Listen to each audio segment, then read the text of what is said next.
Meu nome é Daniel, nós somos do 9º período de agronomia aqui da Evangélica e nós temos aqui a soja, né, como nosso cultivo, né, e temos aqui dois cultivares aqui, que é a RR5959 e a 5909.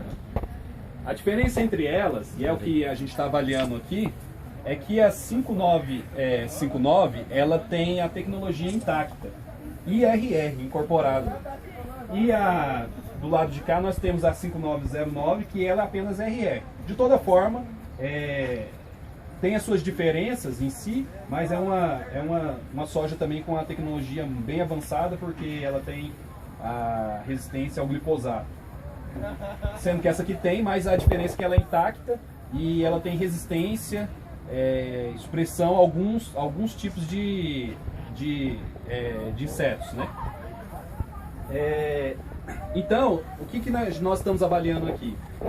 O nível de danos que vai ocorrer entre essas duas sojas. Certamente, e aqui quem entende aqui, né, já conhece a soja intacta, sabe que ela é resistente e ela vai ter vai ter um nível de dano bem menor, né? E aqui é como se, mas como a gente já sabe que vai ser, né, então para que avaliar? O interessante da avaliação disso aqui é, no final, a gente ter uma produtividade, né, final, e avaliar qual das duas teve uma produtividade. Certamente que a RR vai ter um nível de dano maior, né, mas nesse período dá para a gente avaliar também a questão de se realmente foi viável, né, porque a RR intacta, ela, além de ter, ela é logicamente, né, tem que ser uma semente mais cara. Ela chega a ter R$ 120 mais cara pelo royalty, né? Ela é R$ 120 mais cara por hectare. Ou seja, por hectare, 2 sacas de soja a mais, né, que o produtor vai desembolsar. Só que as vantagens são o fato do produtor não precisar ter muitas aplicações para combater as pragas, né? Já na RR, embora ela tenha tecnologia que pode passar o herbicida o herbicida tranquilamente, assim, lógico que dentro da dose certa, que ela não vai afetar, mas a soja, mas ela não vai ter a certa proteção contra as pragas que a RR intacta tem. Então, dentro do nosso trabalho, a gente está avaliando isso. No final, a gente vai fazer uma avaliação, vai fazer uma colheita aqui em glebas aqui, tirar e ver o que está dando de produtividade em cada gleba.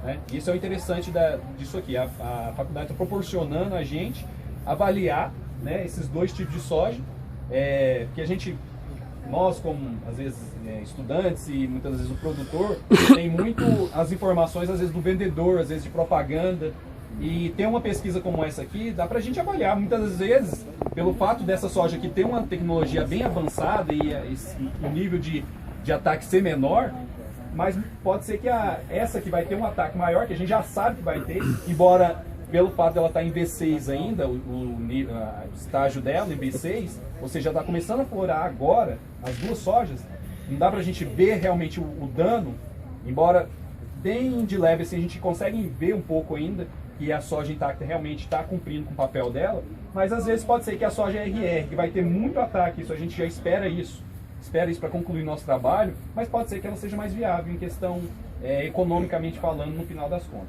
A aplicação vai ser maior, isso a gente sabe, de inseticidas, né, fungicidas, etc.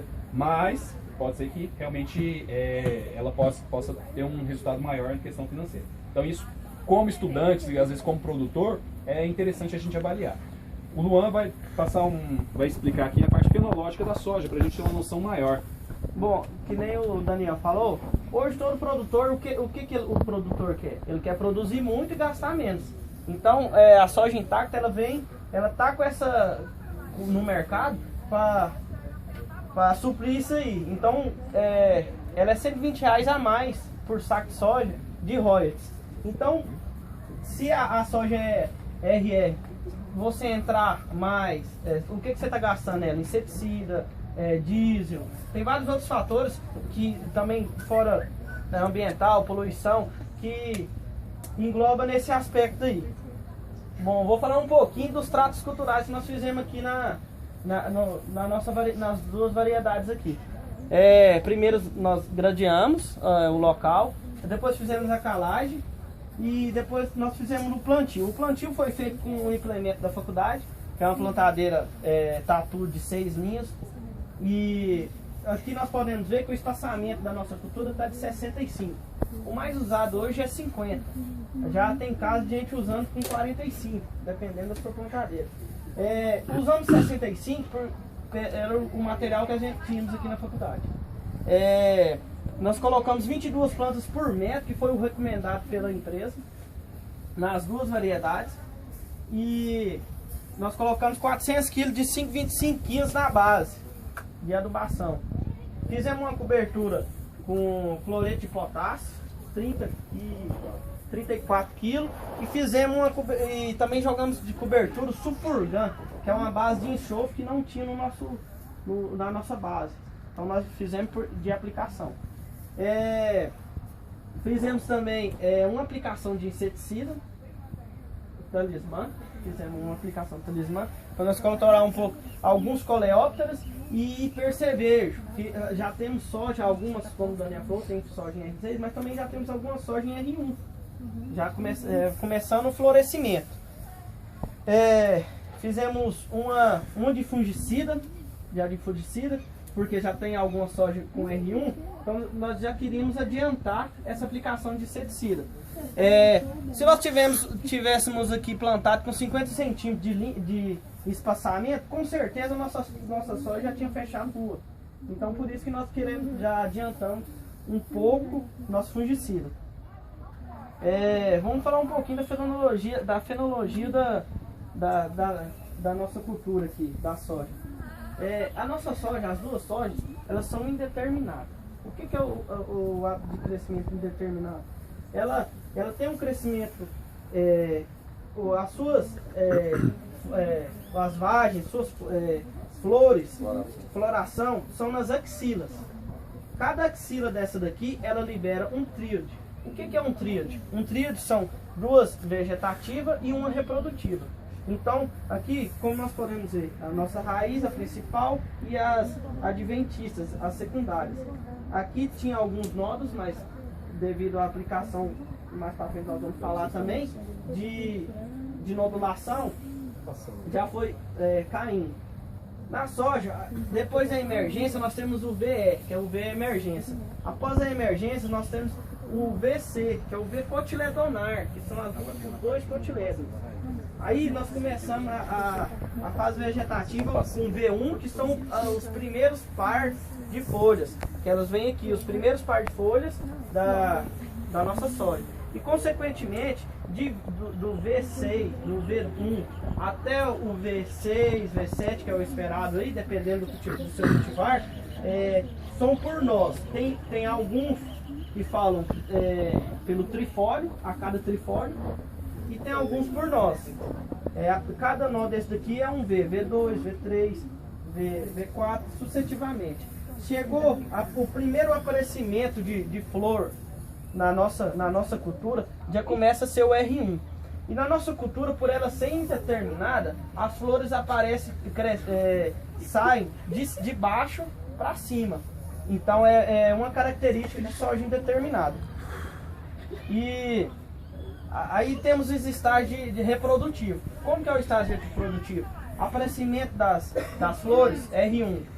Total aparecimento das flores, R2. Aí começa o aparecimento de vagem, R3. Total aparecimento de vagem, R4. Aí começa o enchimento, a partir do R5.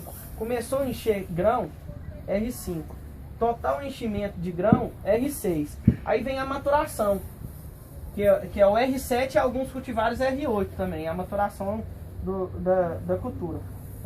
Nós entregamos aí um pedacinho de raiz para você, para a gente ver o caso da nodulação. Nós podemos ver que tem a nodulação, principalmente na raiz principal, e nas secundárias também tem, né? Como que nós sabemos que foi uma nodulação boa? A partir de 25 a 28 nódulos por planta, já se considera que foi uma nodulação boa. Como eu sei que ela está atuando e que ela está atuando bem na planta? A partir do V3, do V4, já começa o aparecimento de nódulos. E até o R5. Como que eu sei que ela tá atuando na planta? Se você retirar um desse nódulo e cortar ele, por dentro dele vai estar vermelho. Enquanto ele estiver vermelho, a planta está absorvendo, ele está liberando, ocorrendo a fixação de nitrogênio e ele liberando para a planta. A partir que ele ficou cinza, não ocorre mais a liberação do nitrogênio para a planta. É um dado bom para a gente ficar esperto aí. Por que nós não usamos nitrogênio na soja? Por conta da fixação de nitrogênio, que ela tem essa capacidade. A Brad-Rizol tem essa capacidade de fixar o nitrogênio de forma sem usar o químico, né? Aí tem estudos que falam que você fazendo o Brad-Rizol, fazendo a inoculação, quando você faz a adubação química na base de N, o químico mata o Brad-Rizol.